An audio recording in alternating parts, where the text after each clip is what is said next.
Research and Development at Quality Matters, and I wanted to welcome you to today's webinar called Confidence Levels in and Barriers to Research Design and Methodology. It's presented by Katie Linder and Mary Ellen Dello Stritto of Oregon State University's Ecampus Research Unit. I wanted to let you know that we will be collecting questions during the webinar. Please type them into the Q&A and I will go on ahead and collect those questions and ask them of the presenters after their presentation. If you can type the page number of the slide that your question refers to, that would be helpful. And then the chat box is for your chat between the other attendees, essentially. We will be sending out a link to the recording and slides next week, so please sit back and enjoy the webinar.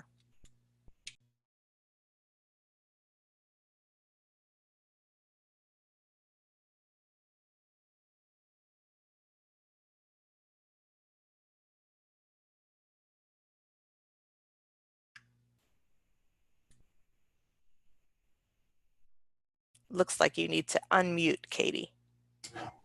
I am, and I'm also getting ready to share my screen. All right, so everyone, you should see the slides on your screen right now. If you cannot, why don't you let us know in the chat box. And I'm super excited to share with you some of the results of our national study on instructional designers.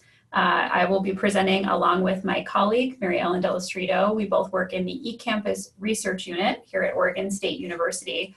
I've put my Twitter hashtags on here. If anybody is live tweeting the webinar, we welcome you to back channel on Twitter as well as in the chat box. Our work with the Ecampus Research Unit is supported by Oregon State University Ecampus, which is a national ranked leader in online education. We partner with over 700 faculty members to deliver our courses online, and we have over 1,000 courses that we put online. We are especially renowned for innovation, multimedia development, student engagement, and our research unit launched a little over 2 years ago. So in this presentation, we're going to talk about our most recent national study. We're going to offer an overview of the study, talk a little bit about the respondents who responded to the survey that we put out, and offer you some selected results from the study and some takeaways.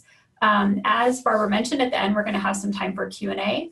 One of the things to know about this study is the link has been dropped in the chat box if you want to go and download the study report, which includes all of our data tables and the instrument that we used for the survey as well. All right, so let's start with a little bit of an overview. In the research unit, we had been giving a range of different presentations at national conferences, and one of the things that we do here through the research unit is to support faculty in conducting research on teaching and learning. And so in some of these presentations we were giving, we were talking about research design, research methodology for research on teaching and learning, and we had a lot of instructional designers who were showing up to these presentations at conferences. And so we started to do a little bit of looking around to see, what was the literature saying about the role of instructional designers, and particularly in terms of research, and we were not finding a lot. And our anecdotal evidence from these conferences showed us that instructional designers maybe felt a little bit underprepared for doing this research, or maybe didn't feel like it was part of their training. So we were very interested in exploring this a little bit more, talking with instructional designers from across the US to find out a little bit more about their relationship with and their engagement with research. So we focused in 4 main areas. We wanted to know about the formal education and training of instructional designers. What were the kinds of courses they were taking, the degrees that they had pursued that might allow them to gain experience in research on teaching and learning.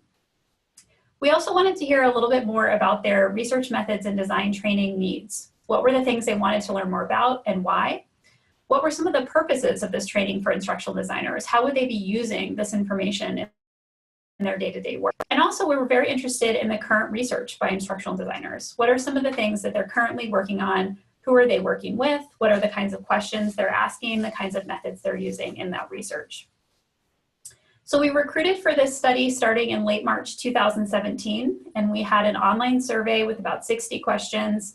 And our response was that we're using in terms of the data analysis in this particular report is 311 instructional designers from across the US. And we had 5 different recruitment partners to help us get the word out, including Quality Matters. We also partnered with OLC, UPSIA, the ID2ID program, and EDUCAUSE to kind of get the word out about this particular study. So to kick us off, I want to tell you a little bit about who responded so you have some context of where the data is coming from. So almost 80% of the people who responded to this study identified their race or ethnicity as white. A little under 70% identified as female. We had a little under 64% who reported a master's degree as their highest degree. And the largest kind of percentage of the group work at a university that's granting either PhDs or professional degrees. A little under half of our respondents had experience working at just a single higher education institution as an instructional designer. But as you'll see later in our data, we had a lot of people who were coming out of different industries of instructional design and then kind of transitioning into higher education. So a lot of experience in this group. About 2/3 of our respondents came from public institutions, and then the remaining kind of larger portion came from private institutions. We also had a few respondents who were coming from for-profits as well. As I mentioned, the largest percentage were coming from a university that's granting PhDs or professional degrees, but on this slide you can see the breakout of all the different kinds of institutional settings. The second largest, with a little over 1/5 of our respondents, was universities that grant bachelor's and master's degrees. And then we had kind of a sprinkling of all the other different types, with the third largest at just 5.8% being community college folks represented in that group. We wanted to know the years of experience that instructional designers had working in that field. And we had approximately 1/3 of our respondents who had worked as instructional designers in higher education specifically for less than 5 years.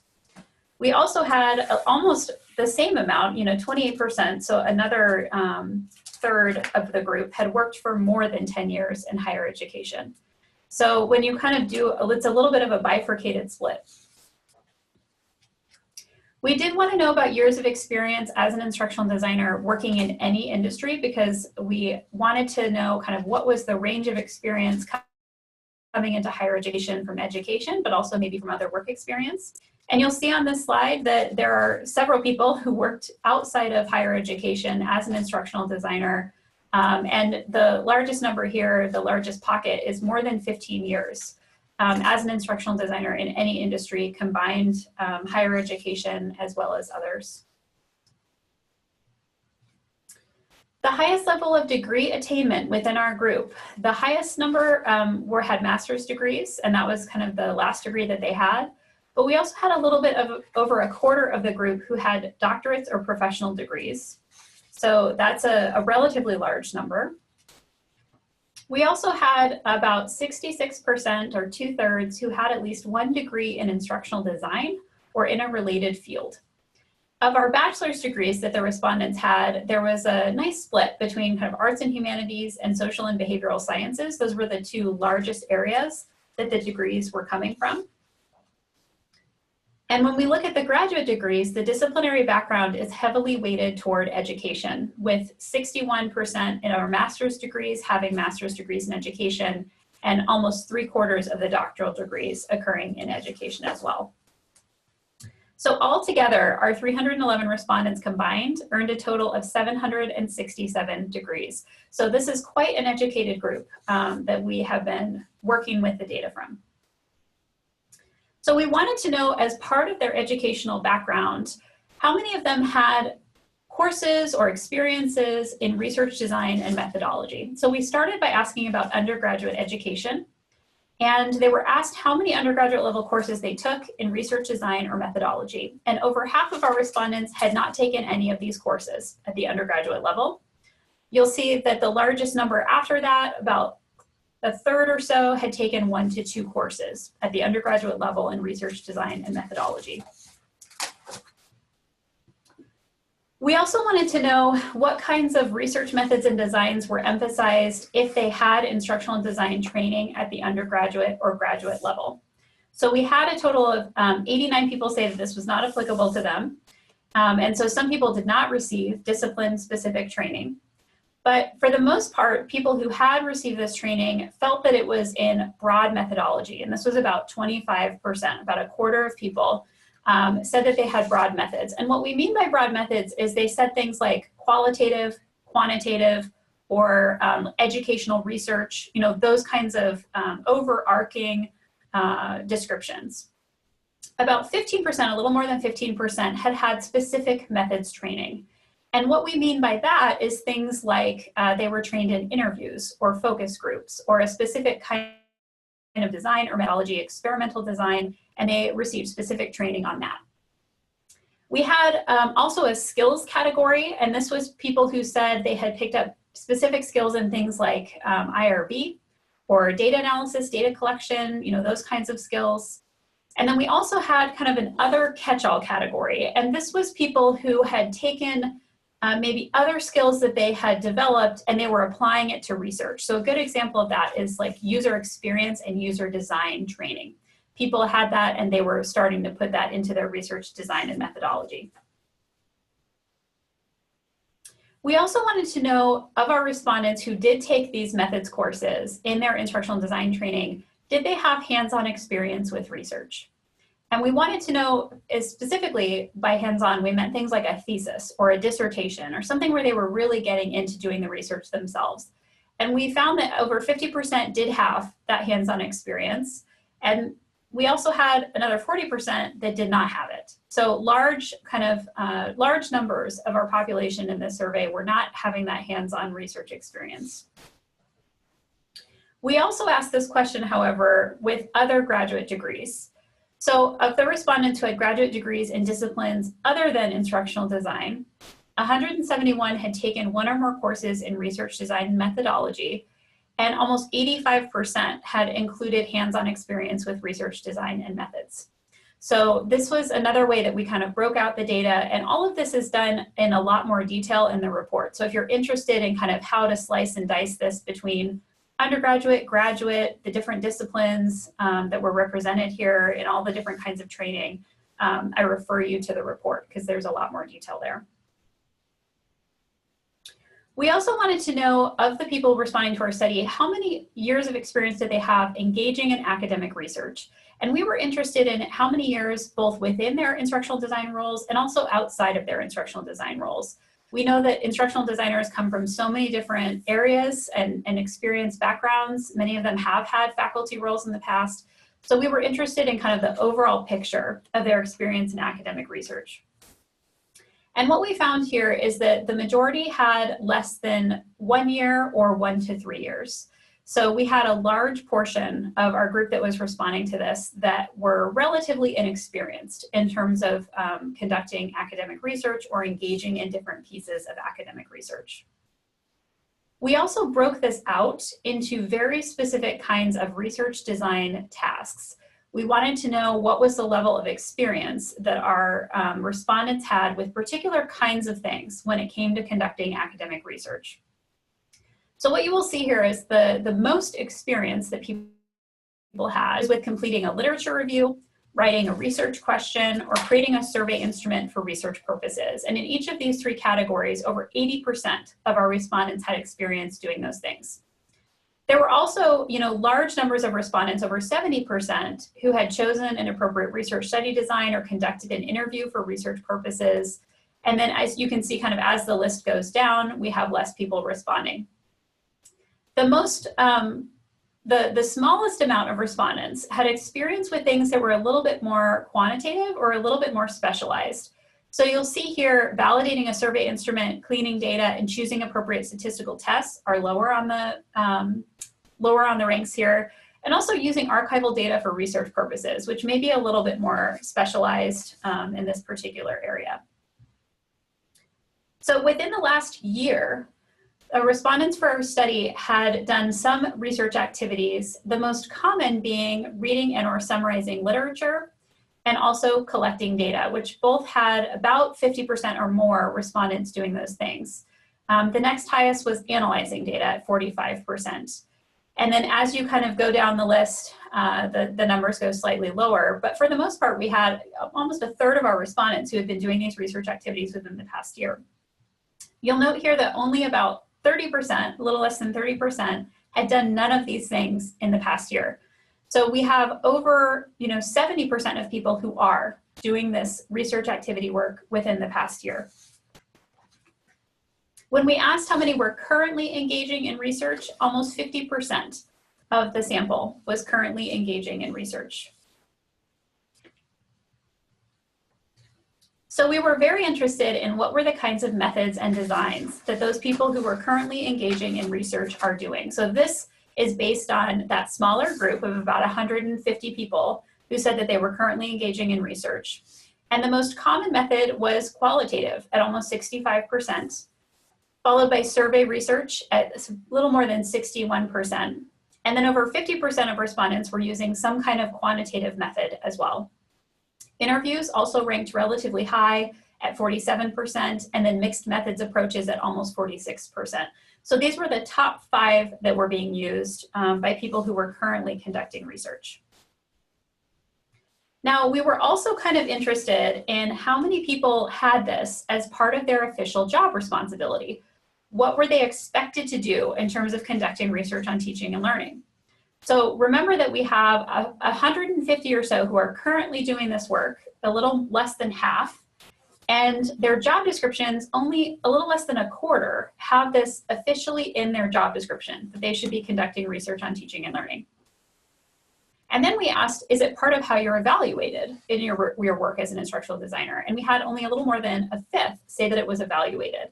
So while there's significant numbers of instructional designers who are doing this work as part of their day-to-day work, or they've engaged in it in the last year, we have only a quarter of them that are actually it's put into their job description, and even less where it's an official part of how they're being evaluated. Now, the other piece that was interesting to us is that research as an official job responsibility, we had 43% say that they're expected to collaborate as a team member on research on teaching and learning. And then 21% are expected to independently conduct research on teaching and learning.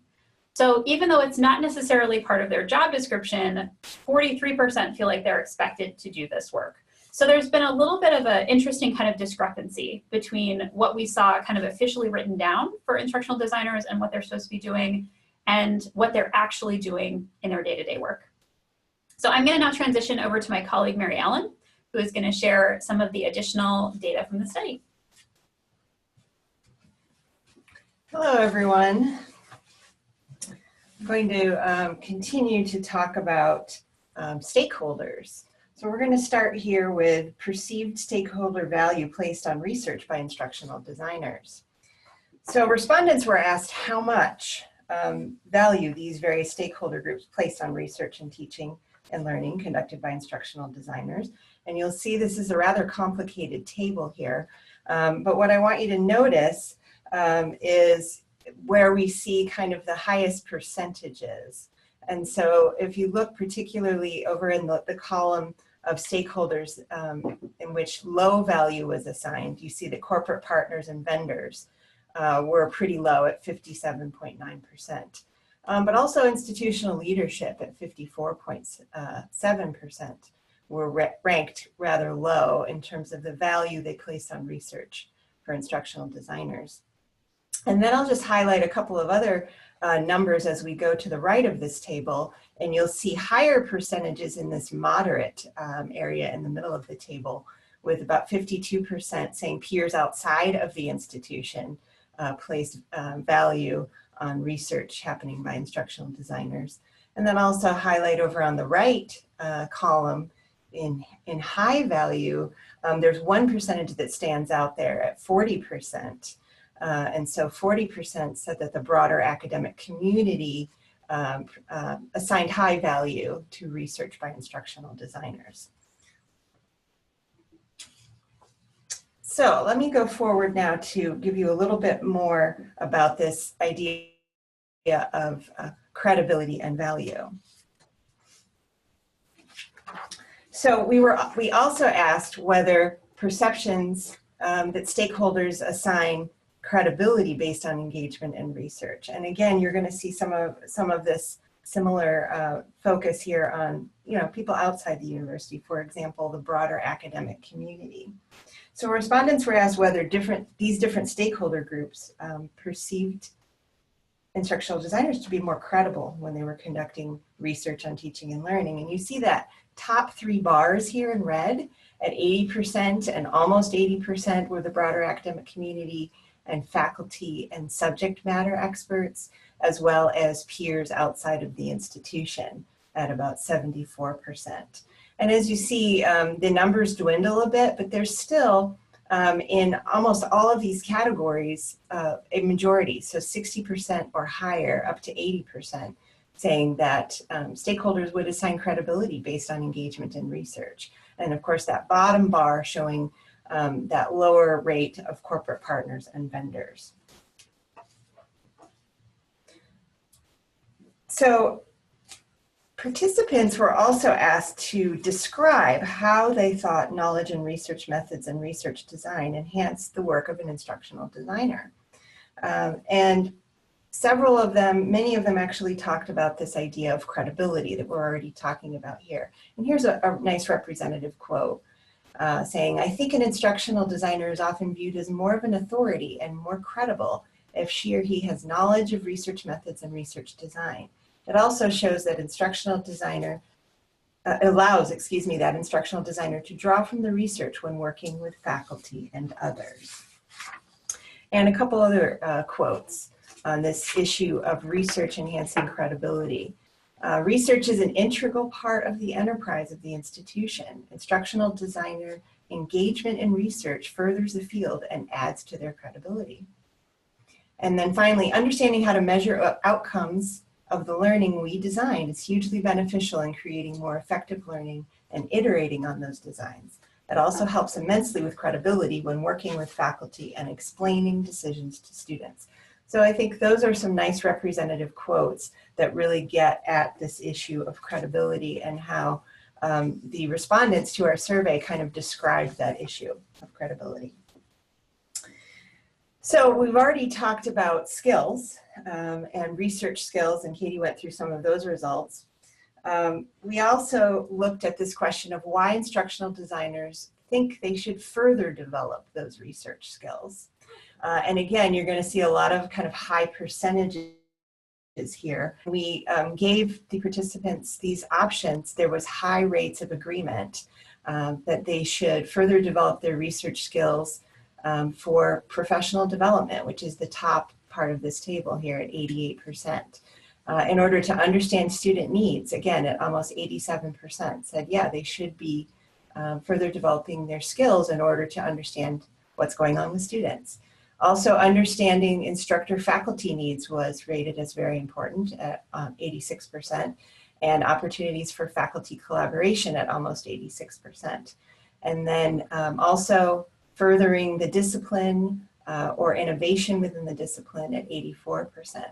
And as you go down this table, you'll see some of the other things, such as opportunities for career and job advancement were also ranked pretty highly. Opportunities for collaboration with other instructional designers was also up there. And then you see the percentages kind of decline. We did have quite a number that wrote in their own reasons. And so you see down at the bottom of this table, 21 actually responded and provided other reasons, such as personal fulfillment, to provide evidence of efficacy, and to increase credibility. So there's that credibility theme once again.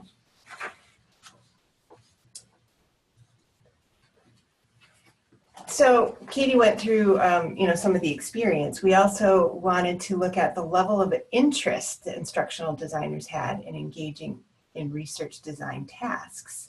And so this table includes kind of degrees of interest from no or slight interest on the left side to moderate and high interest on the right, with some interest in the middle.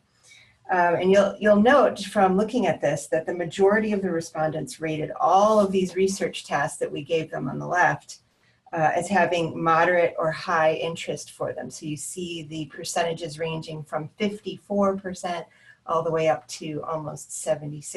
So there's high interest in all of these cases, with the three big ones being collaborating, which we've seen in other results, disseminating at almost 70% at the bottom row, And finally, reading and summarizing literature. And that fits also with the experience that they told us that they had. So then we wanted to know about confidence. So the next two slides are going to show you the confidence levels that the instructional designers rated for themselves in completing a range of research tasks. And this is a lot of data, so we broke it into two separate slides, but it's the same question. And what you'll see is we have this spectrum, again, of low, medium, and high. This was low, medium, and high confidence. And similar to the results that we showed earlier about what they had experienced, you probably won't be surprised to see that since many of them had said they had completed literature reviews, that they felt kind of a high level of confidence in that. And so you see that one stands out, particularly in this slide. Writing a research question was up there at almost 41%. And then as you go down, study designs, interviews, focus groups, observations, you see those are a little bit lower when you look at the red bars. So they had, there were fewer people that were saying they had high confidence, but we see some, some medium confidence levels, and in some cases, we see quite a bit of low confidence. So when you look at coding qualitative data, and we talked about that fewer people had that level of experience. So what we're seeing is, and what you'll see in this slide and you'll see in the next slide, is that overall there seems to be less confidence in some of the more specific methodologies and some of the later stages, and there seems to be higher confidence in some of the earlier stages of the process, such as writing a research question, completing a literature review, etc. So here's the second half, and these are some more specific tasks. And again, this is looking at the level of confidence. And you see that, there's some high confidence, although, a little over a third were confident, having high confidence in completing the institutional review board paperwork to do research. Creating a survey instrument, there was some experience in that. So you see that there's a large percentage saying they had a medium level of confidence, with a smaller percentage saying that they had high confidence in that. And then as you look at the final ones, validating a survey instrument, choosing an appropriate statistical test, cleaning data, and archival data, you see that the red bars are a lot smaller and the blue bars are a lot larger, right? So that indicates to us that they have rated themselves as having low confidence in doing those, what we might consider to be more advanced tasks. So then we asked about confidence in collaborating with faculty. And so we gave them a question to find out how confident they felt within this parameter. So did they feel confident collaborating with faculty at all? So we see a small percentage did not feel confident. Did they feel confident with no direction? And you see that was about 22%. Did they feel confident with little direction? We see also about 22%. The largest percentage said they felt confident in collaborating with faculty on research on teaching and with some direction. So that was the largest piece of this pie. And then a smaller percentage at 17% said they felt confident collaborating with a lot of direction. So we see quite a variation here in that level of confidence in collaboration. So another thing we asked about in several ways was for the participants to tell us about their barriers to research on teaching and learning. And what we gained from these questions was that there were some things that really stood out as perceived barriers that were more prominent than others. And this slide kind of shows you which things were seen as the most significant barriers. And maybe not surprising to some of you who are listening today, time was the biggest category of barrier. Having the time to devote to research was a significant barrier. And in the next slide, I'll show you some quotations that describe that issue as a barrier. And then the second most prominent barrier was collaboration barriers. And again, I'll show you some quotes related to the barriers that some people face in collaboration. The other categories were smaller percentages, but they're still significant here. As we mentioned earlier, there was only a small percentage that had research in their job descriptions. And so many individuals talked about that being a barrier to them doing research. And as we've already presented here today, percentage talked about having lack of experience or lack of the appropriate training that they thought they needed to pursue teaching or pursue research on teaching and learning. Research logistics came up in about 10% of individuals. This included things like recruitment challenges, trying to recruit participants, having access to data. Those were examples of research logistic barriers. A smaller percentage, less than 10%, actually talked about institutional barriers, such as the lack of understanding within their institution that an instructional designer could be a researcher, or not being eligible to apply for research funding, or not allowed to be principal investigators in research. And as a side note, it's very interesting because, we're talking about barriers here for instructional designers, but Katie and myself as professional faculty here at Ecampus have run into institutional barriers where we had to get special permission to be, the principal investigators in research studies as well. So we understand some of these institutional barriers. And then the last one is lack of support or mentor, also at about 8%. So I'm going to show you some of the quotes that we have from participants in those top two categories of time and collaboration, so you can get a better sense of those responses. So folks who indicated that time was a barrier, here are two examples of what they told us. Lack of time. As the sole instructional designer for the institution, I have many responsibilities, including LMS support, educational technology support, course design and development, and review of teaching. So that was a quote that really gives you a lot of understanding of the demands on their time. And then we had a simple comment of having enough time is a problem. And then this second category of barriers here as collaboration. So here are two quotes to describe some of what we saw from participants. Faculty don't often think of me as someone to collaborate with on research projects, although I'm very interested and open to the possibilities. Again, that collaborative theme, they're interested in doing it. And then the second one, pretty sure the faculty at my institution don't view instructional designers as worthy research partners. So again, the collaboration theme coming out in that comment. So we're going to now move to some conclusions and what we took from the research, from the results of this study. So there are several important takeaways that I'm going to go through with you here in a moment. And these takeaways indicate several opportunities for instructional designers and the supervisors of instructional designers, as well as campus leaders who wish to best leverage the expertise and skills of instructional designers at their institutions. So I'm going to go through 5 takeaways. And they are really, kind of the summary of what we learned from this study. So the first takeaway is that many instructional designers want to collaborate on teaching and learning research with faculty and their peers. And you saw that through a lot of the data that we've provided today. And again, 3/4 were expressing interest in wanting to collaborate on research. So the opportunity here is to recognize instructional designers as potential researchers and partners in teaching and learning research projects. And here at Ecampus at Oregon State, we are taking these results and we're applying them. And what we've decided is to have one of our instructional designers actually join our Research Fellows program.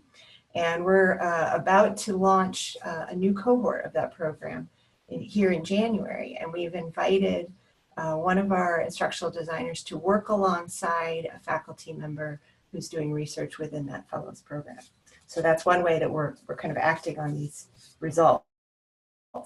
In addition, we're fortunate to have coming this winter, one of our instructional designers join us as an intern because she's completing an internship for her doctoral program. And so she's going to work with our research unit. So we have 2 ways in which we're kind of applying these results. Our second takeaway is that many instructional designers feel underprepared to engage in research on teaching and learning.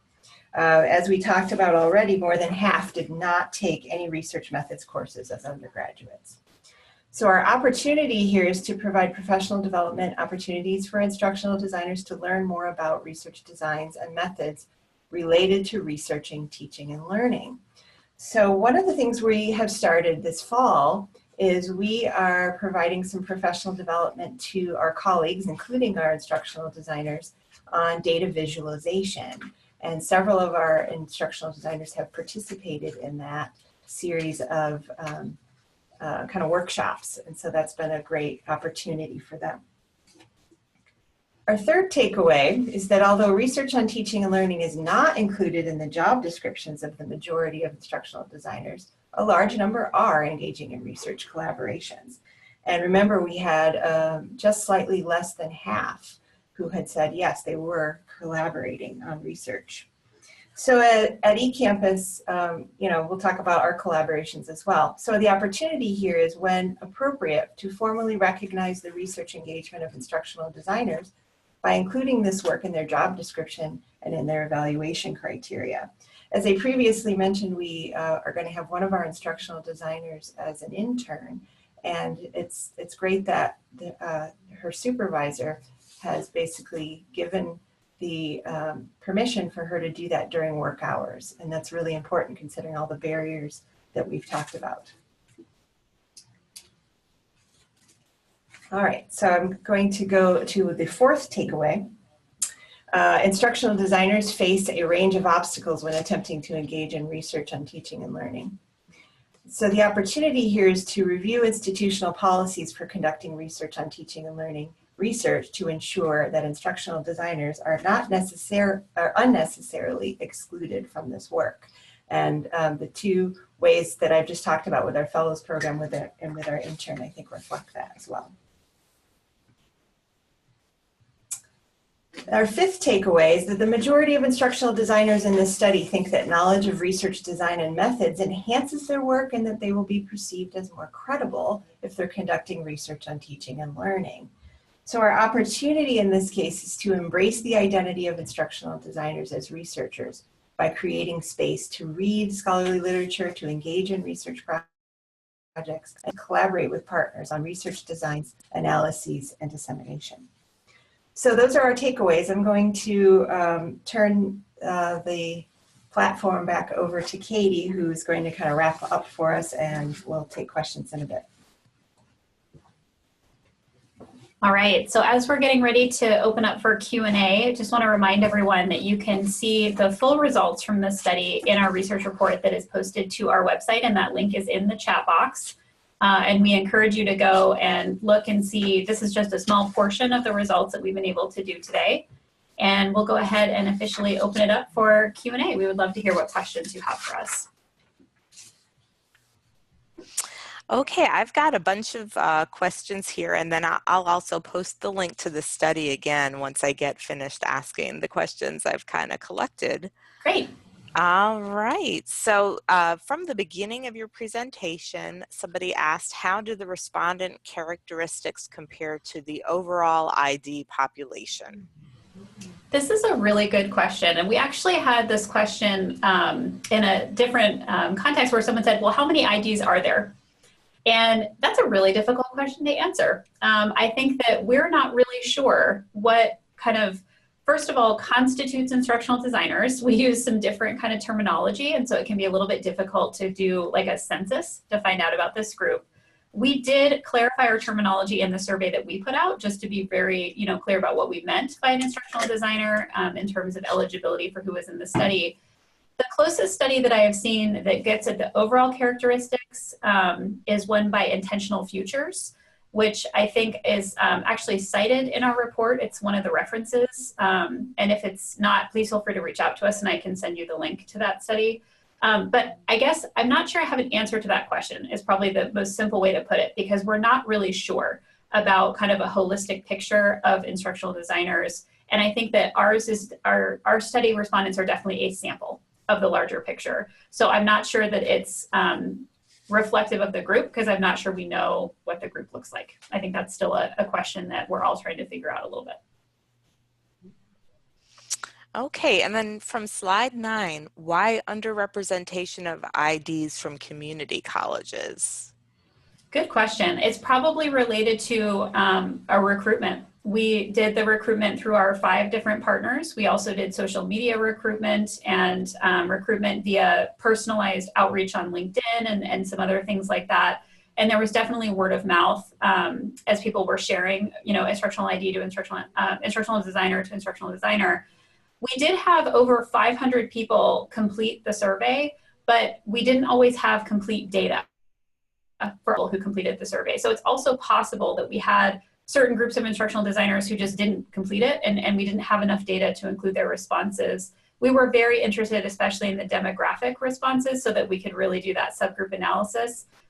So we had many people who engaged with the survey, but maybe didn't complete it all the way. So that may also account for some of that as well. Okay, and this sort of gets back to demographics. Somebody asked a question about what were the other ethnicities. So, good question. So we're furiously paging through our report that's over in a binder here. All right, let's see. Thank you. Okay, so we asked about American Indian or Alaskan Native, Asian, Black or African American, Hispanic Latino, Native Hawaiian or other Pacific Islander, white, or 2 or more races or ethnicities. White, we said, was a little bit under 80%, so that was definitely the highest. The next highest was 2 or more races or ethnicities at a little over 4%. Actually, I'm sorry, we had a little under 7% who preferred not to identify. So that was the next highest. And then in terms of people who did identify, 2 or more races was about 4%. And then Hispanic, Latino, and Asian both came in around 3 to 3.5%. And then Black or African American were at 2%. Everything else was less than 1%. So that was the breakdown. And that is included in the data tables in the report. So if you want to dig into any of the more specific demographics, you can turn to the report for that as well. okay, let's see, another question. How would interviews be differentiated from qualitative research in general? I would say that interviews are a subset of qualitative research. So if you look at like the umbrella of qualitative research, and some people said they had like general training across qualitative methods. So maybe they got, you know, touched on, you know, all the different kinds of qualitative methods. For people who focused in on a specific skill, or they talked about, you know, I took a class on interviewing and effective interviewing, we kind of differentiated the specialization of that. But it's definitely not different. I mean, interviewing falls under the larger umbrella of qualitative research methods. Okay, thanks. Then this question, are you familiar with AECT, the Association for Educational Communications and Technology? There is a large number of instructional designers associated with this organization. If you continue your research, it might be a good resource. So Thank that's you. my Yeah, comment, yeah. This is one that we are familiar with now that we have done the study. We've had several people reach out and have been talking with people from that organization. So yes, and thank you so much. I mean, as we are entering into working with different subpopulations with a lot of our studies, it's really helpful for us when people suggest different organizations that we should outreach to. So they are on our list and we are talking with them. Thank you. Okay, that's great. First, from slide 35, did any respondents indicate research related to, say, student services or library? And then in parentheses, do IDs sometimes collaborate with other campus units, even if they are focused on instruction? So for part 1 of that question, there were no references to those specific kinds of research in qualitative comments. We did not go that deep in terms of just general survey questions. But I also, just knowing what, you know, coding the qualitative, we didn't have any references to that. In response to part 2 of your question, absolutely. We saw instructional designers interested in collaborating with faculty and subject matter experts, with other instructional designers, with other campus units. Many of them brought up students as being important stakeholder groups in this as well. So I think that absolutely, I mean, we saw an interest that I would imagine it's based on the research question and who's the best collaborator to engage in that particular research. So yes, absolutely, with other units as well. Okay, then there's a question. How did you define research in this study? Good question. So we did define academic research. Again, we'll furiously dig through our report here so that we can tell you exactly how we framed it.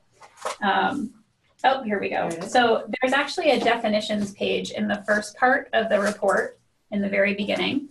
And we define instructional designer, academic research, and research on teaching and learning.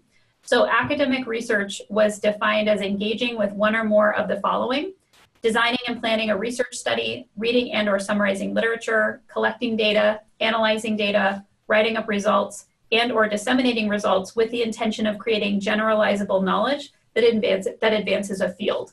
So we were really trying to differentiate academic research from the assessment or evaluation activities that we know instructional designers are engaged in probably on a day-to-day basis as they're designing rubrics and helping with assignments and things like that. So we define that very clearly in the study.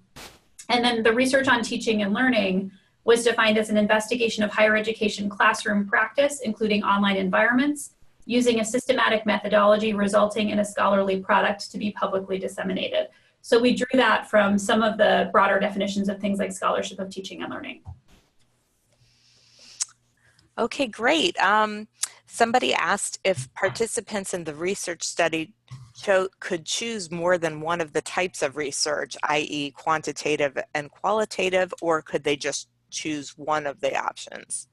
That was definitely an open question. We were interested in all the different kinds of things that people were doing. So there was options for like choose as many as you want. And in some cases we had lists that we were like pre-generating different kinds of things that we used to kind of define the qualitative quantitative mixed, and then also some more specific methods. And then there were also options throughout for more qualitative feedback as well. So some of the information that we got, particularly around discipline-specific methodologies, were in more qualitative, and then we coded that in terms of what people responded to. So it was definitely not limited. We wanted to know everything that people were doing.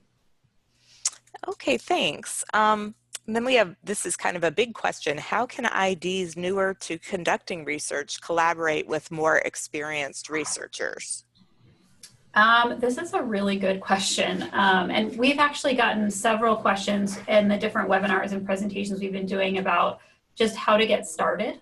And I think that it probably is very institution specific. So depending on the kinds of relationships that you as an instructional designer have with your faculty or your subject matter experts, even just starting to have conversations with them about research. You know, one of the things that we discovered through this study was instructional designers said that this helped them with their literacy about research. So even if they weren't conducting the research themselves, they felt like they were better able to talk about the research with faculty or other colleagues, and it helped them to make better design decisions and things like that. So I think that even starting to engage in those really kind of scholarly rooted conversations can open the door to working with people in those ways. And also just expressing interest, because we saw from our study that people do not necessarily think of instructional designers as researchers, which is somewhat unfortunate, especially for those who are really interested in doing that work. So I think a good starting point is just starting to talk about it and let people know that it's something that's of interest to you.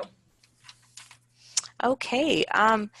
Question on how many of the problems are from the large majorities of IDs having master's degrees rather than doctorates? This is a great question. I think that we did some subgroup analysis to kind of look and see what the differences were for this. But I guess the thing that really stuck out to me was we had a lot of people, especially in qualitative comments, say, I have a PhD and I'm really experiencing a lot of barriers here. And a lot of it was coming from just assumptions due to job title and not looking at like the actual credentialing of that instructional designer. So the people who expressed a lot of interest in doing the research, many of them had PhDs already, and or who they were working toward earning them and felt like they were not kind of getting the recognition. I think that the master's level, we definitely saw, and I think it was in some of the data today, that there was hands-on engagement in research projects happening in instructional design programs than in some of the other disciplinary training that people were receiving. And I think that's an important follow-up study to this. We certainly did not cover looking at instructional design programs and the kinds of research that they were engaging in, or the kinds of research training that was occurring in those programs. And I think that that would be a nice follow-up to look at those programs and see what are they focusing on. I think the other piece too is that research on teaching and learning has some very specific methodologies and designs that are related to it. And things like design-based research, and there may be specializations that are happening in certain disciplines or even in instructional design degrees that may not be covering a broad spectrum. Maybe it's going into like a very specific form or methodology, and it's not helping instructional designers to feel like they have a broad understanding of how everything fits. I think that some of that we could point to, like the lack of confidence with some of the quantitative literacy skills. People felt more comfortable with the stuff that was more qualitative and relational. So, I mean, I think that there's some of it may be, the lack of credentialing as a PhD, but I don't know that that's all of it. I think that there's kind of more complex issues there as well. Okay, here's another question. Is there a reason why corporate does not value the research from IDs? That's from slide 28, and the person was saying maybe she misunderstood the results. So I think that one of the important pieces to remember is that the valuing is a self-perception from the perspectives of IDs, both the valuing questions and the credibility questions. So IDs did not perceive that corporate was valuing or thinking that they were credible based on the research that they were doing. Now, this could be, maybe they're not engaging very much with corporate. I mean, that could be one answer to that. But it's more of a self-perception than it is like we went out and talked with corporations and they said they don't value. I mean, like we did not do that. So that's an important kind of, I think, distinction to make here is that this is about their self-perception. So why they think that, I think could probably be a number of reasons, but one might be that they're not engaging with corporate as much as maybe other stakeholders within the organization. I mean, that is one hypothesis. Okay, do you anticipate conducting a follow-up survey? And if so, what will you be exploring? Ooh, good question. So immediately we are not anticipating doing a follow-up study. However, we have discussed this instrument as a possible baseline and using this survey, maybe 3 or 4 years from now and conducting another national study and seeing if we see any kind of movement or shift in some of the patterns that we saw within this study. I think that we are starting to have lots of different kinds of conversations with people just based on the results of this study. So, I mean, there's also a possibility that there will be a question that has come out of that that we will want to pursue. But I can say that our research agenda for the next year at least is shifting in slightly different directions. So we don't have kind of an immediate follow-up planned. Okay. From takeaway number 2, do you have any specific professional development opportunities to recommend for instructional designers in research design methods, in research design and methods related to teaching and learning? So this is another question that comes up quite a bit, and we have a couple things to point out. One is that we do produce a podcast on research through the Ecampus Research Unit, and this is on issues and topics more broadly related to research in higher education. So we have episodes on specific methodologies. We have episodes talking about quantitative literacy, how to organize research, how to do data analysis, like all different kinds of things. So this would be one potential thing if you want to just kind of dip your toe in the water and see, are there things in this that might be of interest to you. The other thing that we've been recommending to folks is that there are several massive open online courses or MOOCs that are related to learning more about statistics, learning about educational research and design, doing more of that broad overview of research and design, and also research and design books. So depending on kind of your preference for how you learn, I think there's a bunch of different possibilities that are free. They're kind of open educational resources like this podcast, where you can go out and just start kind of seeing the areas that you're more interested in. I think that several people, and we saw this in our survey results, they want more kind of mentorship. So that might be another thing to look at your institution and your context. Is there someone that you could have a book group with, or have something where you're talking about different articles and designs? And this is actually something that we do here at the research unit. We have basically a monthly book group where we're meeting with a colleague and someone from outside of Oregon State, and we're talking about different articles and research designs and just kind of learning as we, continue to develop our own professional development, even though we're full-time researchers. So I think that no matter what your experience level is, there's lots of different ways to do this, both independently and in community, that could be of use. Okay, let's see. There's a comment here, seems like not enough time, quote unquote, is probably related to lack of administrative support for research activity. Yeah, I think that there's definitely a relationship there. We also had several people comment that they were doing this work outside of their normal work hours, which was unfortunate, that they felt like either they could not do it because they didn't have the time or they didn't have the support, or they were kind of forced to do it in that way because it wasn't part of their job description, but they felt like it was important for them to do.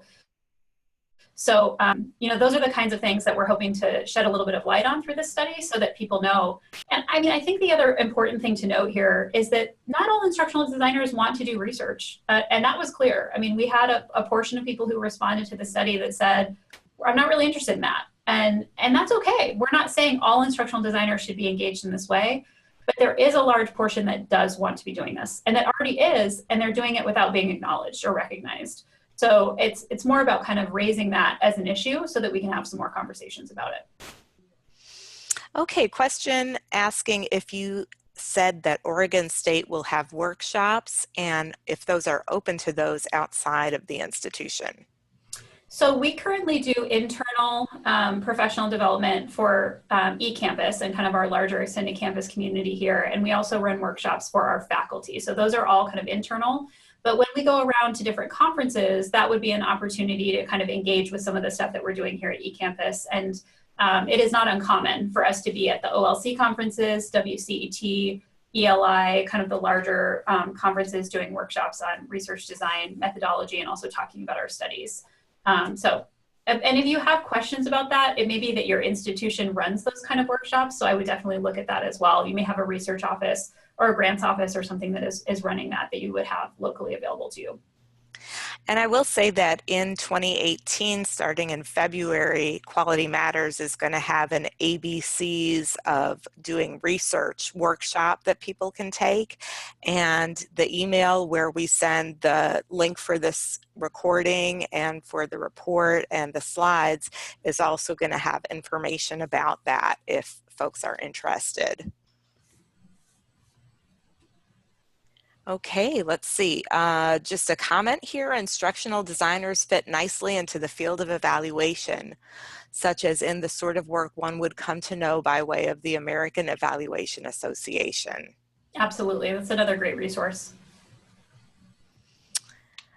Okay, well, I'm just going to pop in a couple of more links into the chat one more time, but if there's any other quick question, please feel free to ask that in the Q&A. We also have a couple last things to wrap up here. We wanted to make sure that people knew about our new online learning efficacy research database. This was just launched last month. And this is a collection of all the research that compares the modalities of face-to-face, online, and blended. So folks here might be interested in that. We can drop the link to that in the chat box. But this is just a free resource. One of the most important components of it is searchable by discipline. So if you ever have faculty who say, how do I know what works in my discipline? They can go here and look directly for the research in that. So wanted to make sure we pointed that out. And then interested in some of the other results from this study, we do have an upcoming study, ID study webinar happening in January. This is the final of 5 that we have done. And some of the others are linked on the study website. So if you want to see replays of any of those webinars, you can go check that out. And also the link to register for this webinar is there as well. And I know Barbara also wanted to mention the next QM research webinar. Yes, that is going to be on February 15th from 1 to 2 p.m. Eastern. It is Quality Matters Now What? Faculty Perceptions of Instructional Design and QM Standards, and presenters Yingji Liu and Patrick Dempsey. So we will be sending you information about that. And just one quick last question that I hadn't seen before. What was your biggest surprise when analyzing the data for this study? Ooh, that's a good question. I would say the number of degrees. Okay, so Mary Ellen, I don't know if you could hear that. She said the number of degrees combined of all the instructional designers. The number of degrees, that number that we had before was 737 degrees combined. It was a highly educated group, I would say. And I guess mine would be, I think that when you do a study like this, like you're not quite sure what you're going to find because it's more exploratory. And so we thought we kind of knew that something was going on, and that instructional designers, you know, had things to say about this. And I feel like some of the kind of emotion in some of the qualitative responses where people really did feel slighted or not valued, you know, like and we got so many people thanking us. Like I had people reaching out to me on LinkedIn, emailing, you know, saying, I really want to know what happens with this study. This is a big issue for instructional designers. So I feel like that was a little bit surprising. I guess we didn't know that, I mean, we were very affirmed in doing the study. And I guess we weren't sure what we were going to find. And we definitely felt like we hit on something that was really important for this field. So good question. Thank you. Okay, well, I do want to thank Katie and Mary Ellen again very much for conducting this webinar for us and sharing their great information. And all of you will be receiving more of this information next week and ways to get to it. So thank you so much for attending. Thanks, everybody. Thank you. Bye-bye.